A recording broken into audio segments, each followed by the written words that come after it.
morning, candidates. Welcome to CRT Assessment Center. My name is Alexzandra Español, an accredited competency assessors for Food and Beverages Services NC2. And here is my ID as a proof of my accreditation. I would like to acknowledge the presence of Engineer Marisa Villanueva, our CAC manager, and Miss Christine Joy Evangelista, our TESDA representative from TESDA Provincial Office. Good morning, ma'am. Candidates, don't worry about their presence. They are here to oversee the conduct of competency assessment and to check if the conduct is in accordance with the prescribed competency assessment methodology and procedures. They will not assess you. And before we start, I would like to check your attendance. Please sign here. As I call your name, kindly submit your admission slip. Mr. JB. Next, Mr. Drew. Mr. JB, I have noticed that your picture in the admission slip and your application form are different. Can you give me a similar picture? Thank you. I have here with me your accomplished application form and self-assessment guide. This is an indication that you know and can perform all the units of competency enumerated in this qualification. Today, I am going to administer competency assessment for Food and Beverages Services NC2, which is composed of basic, common, and core competencies. To determine your knowledge and skills and attitude for this qualification, you will be assessed through written exam, demonstration, and oral questioning. Food and Beverages Services NC2 has full qualification where you are required to perform all the following tasks: table napkin folding, welcoming the guests, the table setup. The results of assessment can be either you are competent or not yet competent. If you have doubt about the result of assessment, all you have to do is write a letter indicating the name of assessor, name of assessment center, date of assessment, nature of complaint, sign it, and submit to the TESDA provincial office, where the assessor and assessment center is accredited. However, that the result of your assessment shall be treated with strict confidentiality. This is to ensure your integrity.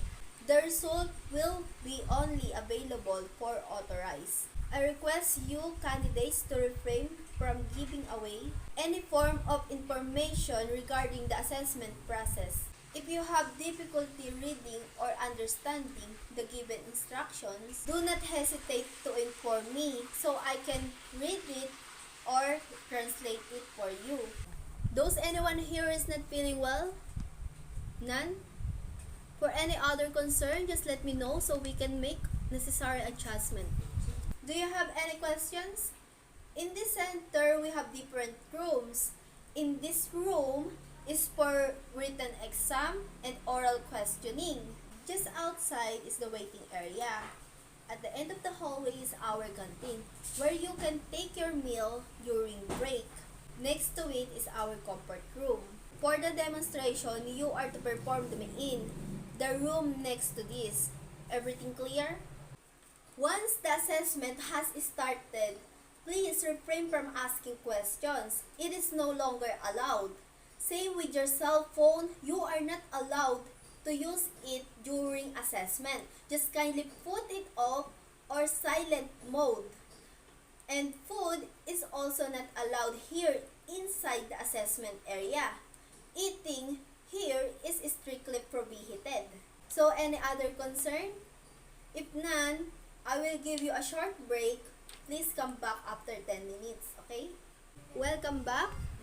Candidates, please settle on your seats. I am going to administer the written test. Here are the questionnaires. Please get one and pass. Please do not write anything on the questionnaire. Here's the answer sheet where you shall put your answers. Please read the instructions carefully. Everything clear? You may start now. Okay, time's up. Okay, now, I will assign your numbers. Mr. JB, you are candidate number 1. And Mr. Drew, you are candidate number 2. So here are your specific instructions. Please read them carefully. Do you have any questions? If none, let's proceed to the demonstrations area. Candidate number 1, assume workstation. And you, candidate number 2, here at your workstation. All tools, materials are in your respective workstation. Any questions? If none, you may start now. Okay, done. All candidates, please proceed to waiting area and wait until I call you for the oral interview. Candidate number 1, please remain and sit down. I will just ask you some questions, okay? Give the proper sequence of food.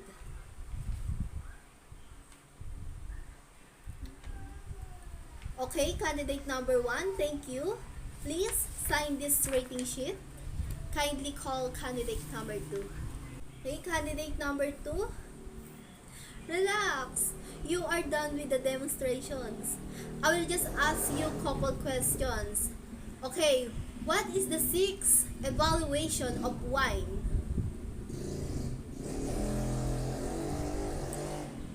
Okay, that's all for now. Please sign this rating sheet. You will go back now at the waiting area and call candidate number 1. Okay, candidate number 1, Mr. JB. You listen and obey instructions carefully. That's why you managed to perform each task within the allotted time. You were able to do the 10-table napkin folding and the table set up, which I am glad that you still managed before the given time. And I quite observed that you were nervous during the oral questioning. Nonetheless, you have to achieve the required score in your written exam. Because of those, you have complied within the standard requirement of the qualification. Kindly sign the competency assessment result summary indicating that you have accepted the result of this assessment. Thank you. Please proceed to waiting area again and wait for the cards releasing. Candidate number 2, Mr. Drew. Based on your demonstration, I have seen that you really know the proper way of table napkin folding. And your written test is also good. However, you had troubles in the table setup. Based on the results of my observation, you did not perform the task within the standard requirement of the qualification. But don't worry, you can be reassessed again. Just practice more on the task that you need to improve. And when you are ready, just coordinate here at the assessment center for our next schedule. And don't worry, you will only be reassessed on the part of the activity that you did not complete successfully. Kindly sign the competency assessment result summary indicating that you have accepted the result of this assessment. Please proceed to waiting area and wait for cards releasing. Candidates, please come in here inside. I will be distributing the evaluation form. Kindly answer all the items to evaluate me as your assessor as basis for improving my performance. Are you done? Okay, kindly submit forward. Thank you. Mrs. Marisa, out of 10 candidates, 9 are competent and 1 not yet competent. Here's the documents for your signature.